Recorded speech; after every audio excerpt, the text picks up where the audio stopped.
Okay, this is the question number 11th of exercise 5.3। ठीक है, तो आपको इसमें क्या कहा है, देखो मैं पूरा क्वेश्चन नहीं लिख रही हूँ, मैं सीधे आपको क्वेश्चन पढ़ के बता रही हूँ। क्या है कि if the sum of first n term of AP is, क्या है, फर्स्ट टर्म का जो सम दिया है, इट मीन्स कि S1 की वैल्यू आपको क्या दी है, 4n माइनस एन स्क्वायर। ठीक है, खुद कह रहा है, देख लो यहाँ पे, if the sum of first n term, ठीक है, of AP is 4n minus n square. It means कि आप अगर एस एन दिया है, आपको S1 भी नहीं दिया है, SN दिया है। ठीक है, अगर आप SN की जगह पे कोई भी वैल्यू पुट करेंगे तो उस नंबर ऑफ टर्म का सम निकल जाएगा। इट मीन्स कि अगर आप SN की जगह पे क्या रखेंगे, SN की जगह पे 1 रखेंगे तो फर्स्ट टर्म का सम निकलेगा। ठीक है, फर्स्ट टर्म का सम निकलेगा।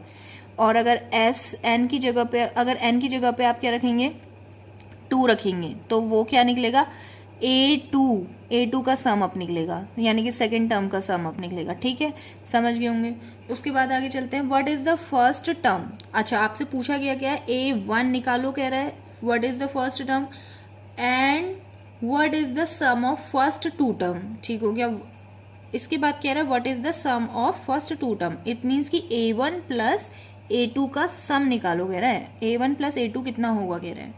ठीक है, उसके बाद क्या कह रहा है, what is the second term. Okay, उसके बाद A2 भी पूछ रहा है आपसे क्या है। ठीक है, फाइंड द थर्ड और एंड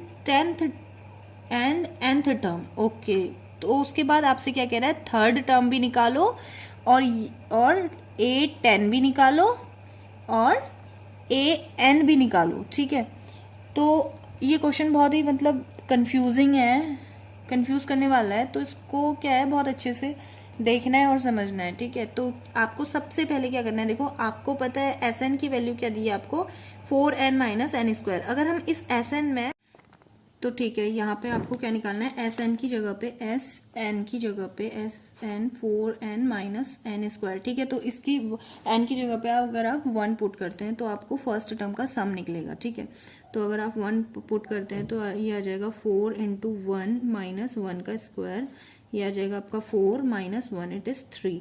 तो फर्स्ट टर्म का जो सम है वो 3 है। इट मीन्स कि फर्स्ट टर्म का हो या फिर उसका सम का हो, बात एक ही है। ठीक है, तो इसका मतलब ये A भी है, A1 भी है और A1 का सम भी है। ठीक है, SN क्या है, 3 है। अच्छा, इधर पे देखो कोई AP क्या है, इट इज़ कोई AP, let suppose 1 2 3 4 and so on. ठीक है, तो ये भी एक AP है। ठीक है, क्योंकि इनके टर्म्स के बीच में किसका गैप है, 1 का गैप है, तो ये भी एक AP है। ठीक है, तो फर्स्ट टर्म का जो सम है वो क्या होगा, वो 1 ही होगा, है ना, और वो फर्स्ट टर्म का जो सम होगा वो भी 1 ही होगा, और उसका जो फर्स्ट टर्म है देखो वो भी 1 ही है। तो इट मीन्स कि यहाँ पे SN फर्स्ट टर्म की जो सम है वो क्या है, 3 आया है। तो इट मीन्स कि जो पहला टर्म है वो भी क्या है आपका, 3 ही है। तो S2 निकाल लेते हैं, 4n माइनस एन स्क्वायर, 2 रखेंगे n की वैल्यू, तो 4 इंटू 2 n का स्क्वायर, 2 का स्क्वायर। ठीक है, तो इट इज़ 8 माइनस 4, ये आ गया आपका 4। तो सेकंड, ये अब देखिए सेकंड टर्म नहीं आया है। ठीक है, सेकंड टर्म नहीं आया, सेकंड टर्म का सम आया है। तो अगर आप इसको और इसको जोड़ेंगे तो क्या आएगा, 3 आएगा।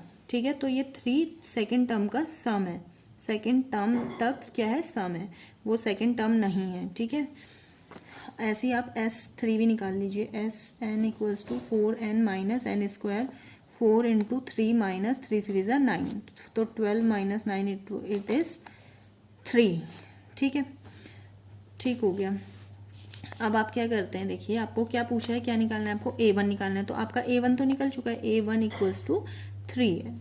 ठीक है, फर्स्ट टर्म का हो या फर्स्ट टर्म का सम का हो, बात एक ही है। तो A1 क्या निकल चुका है आपका, 3 निकल चुका है, एक चीज़ तो आपकी फाइंड हो चुकी है। ठीक है, उसके बाद अब A1 और A2 जोड़ना है आपको, तो इसलिए आपको A2 की वैल्यू पता होनी चाहिए। तो A2 की वैल्यू पता होने के लिए आप क्या करेंगे, जो ये सम आया है ना सेकंड टर्म का और फर्स्ट टर्म का, सेकंड टर्म में से फर्स्ट टर्म को माइनस कर दीजिए, तो आपका A2 निकल जाएगा।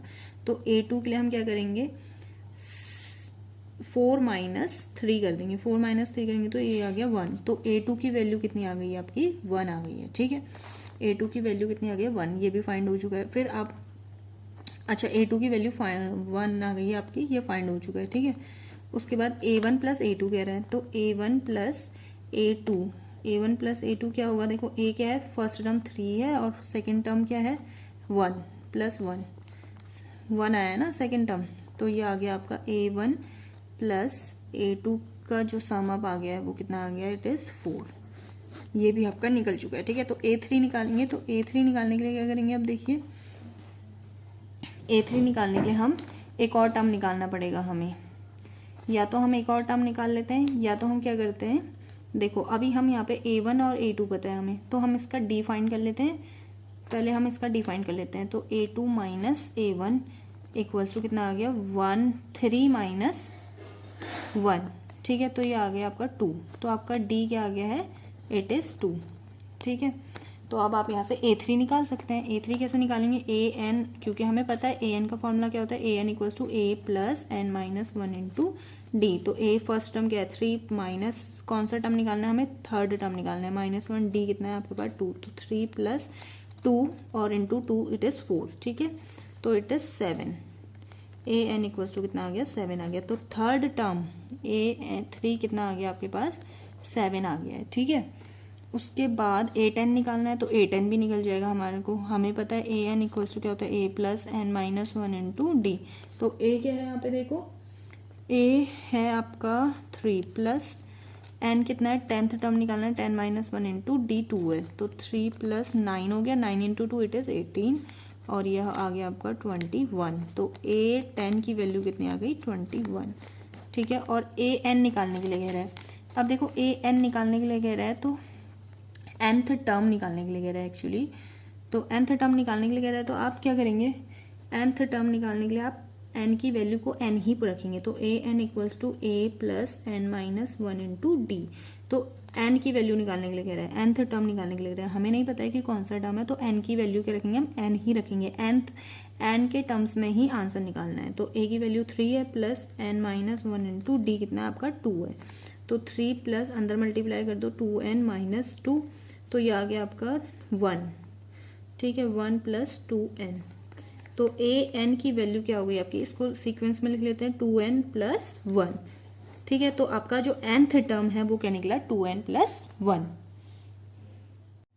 तो आपका जो nth टर्म है वो क्या निकला आपका 2N प्लस 1, ठीक है।